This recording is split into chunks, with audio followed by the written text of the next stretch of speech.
So right now my Recumbent bike is about 3 years old, and today I want to show you how I clean the chain.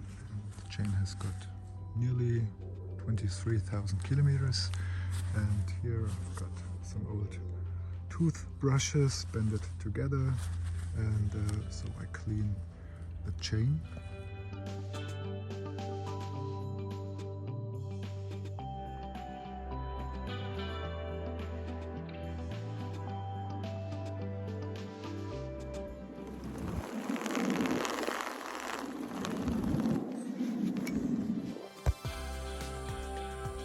So now the chain is quite clean and I can put some oil on it.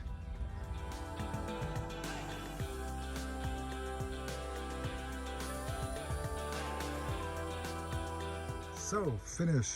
That's it for the next 1,000 kilometers.